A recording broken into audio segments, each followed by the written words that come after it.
Sadly, over 31 persons were feared dead, with others injured following a stampede at the Polo Club in Port Harcourt over the weekend. According to reports, the incident occurred during a free shopping program organized by King's Assemblies Church in Port Harcourt. The program was organized to help the underprivileged get gifts, which included food items, free of charge, and other healthcare. Now, what are your thoughts on this? Because this conversation for me is not so much about the incident. It's more about the Nigerian factor.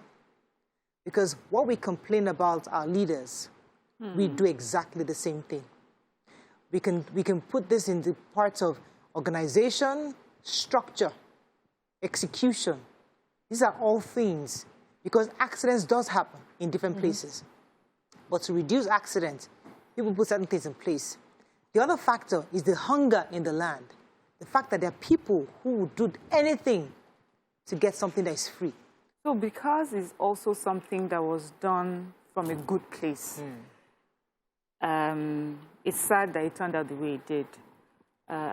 Because we've always encouraged individual participation in helping, the underprivileged in our country. We always say we don't have to depend on government to do everything. So this was actually something that would have been an amazing thing, life-changing, at least help many people. To put that together would have cost them a lot of money. But then we have to now talk about the issue of health and safety measures that we in Nigeria, or Nigerians, never take seriously. To bring a whole crowd of people to a place, you must think ahead. That foresight is important to understand that there may be stampede. There's nowhere in Nigeria, no matter how small the crowd, that you want to give anything free. Even if there are just 5 people, you see them just running, trying to grab at each other and pulling each other down. It happens all the time. And also, given that it's a church and they must have done big events like this before, it would have been, it's surprising that they did not put those measures in place. A queue would have been done, it would have been followed, more security would have been stationed, because so I don't know how much security they put there, because I heard that a police officer was disarmed, so he was there. So how many of them were there? Were there enough security to just help manage the crowd, or we just do things the way we normally do things? I'm all for the Nigerian factor in this. I'm all for the Nigerian factor, because regardless of the fact that, giveaways would always attract some level of commotion in putting it together. In my case, we must keep thinking for the human being, how to make people feel more humane.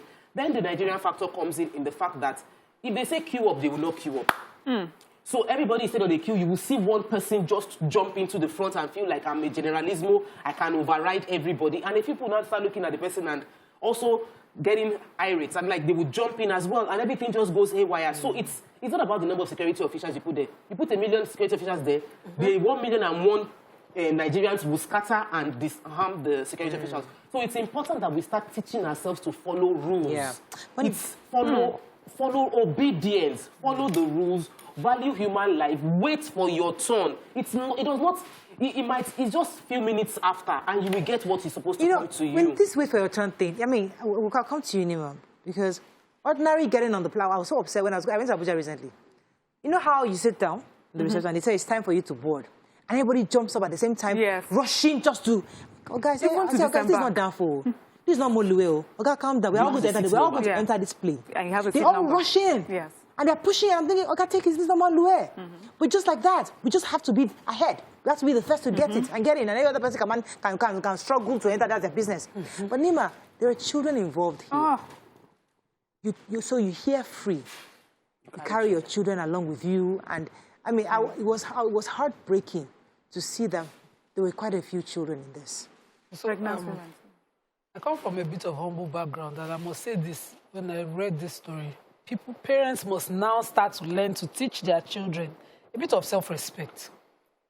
I remember growing up, my mom would never go for a family event, whatever event, weddings, and carry her 4 children. We're 4 then. You know the way mothers will now lap them. You can't afford it. You put the children, they'll come to the party, they'll be forced to eat. No. You must stay home, and whatever she has, you must eat it. Whatever she has at home should be okay for you. I cannot imagine. I will beat my child to black blue if I see my child in such a state. Because my parents would never accommodate it in their house. And we grew up with our own dignity. Never did I go and carry plates to somebody's house and say, we don't have food today, come and give us. It was always a thing that, you know, my mom would say, we have excess. Bring your friends home. I understand that, so Nima, it's but important. I'm saying in this case, no, like because it was a shop for free. Church, It was a shop for free. And the moment you saw that it was a shop for free, did you have to bring your children? No. One is enough for the family, but that wasn't enough for them. Then you bring children. If you see it's getting rowdy, it's just the same thing I do when I get to public transport. Yes. If you are rushing into the bus, I step aside before I will lose myself and my phone. Exactly. And my important thing. So you step aside. Somebody has decided, come and shop for free. Things are hard. And then it's not your money. It's not like it's your entitlement somewhere. You just have to queue. And so that it gets to you and gets to somebody else. But no, I must get 2, 3. It's free now. I must hazard the team. I must collect my own, collect double. And then you see these kind of things happening.